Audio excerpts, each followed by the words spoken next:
Kose külaselts sai alguse 2023, kui võtsime Jõhvi valla kaasava eelarve ja saime siia väikese mänguväljaku.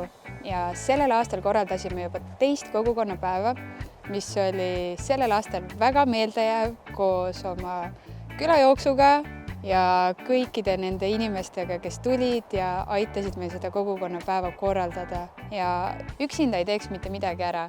Minu suur ja lõpmatu tänu läheb nendele külainimestele, kes on valmis ükskõik mis ilmaga, ükskõik millal tulema ja kõikides külaasjades kaasa lööma. See ongi see kogukonna tunne ja see ühtsus, mille nimel külaseltsid tegutsevad.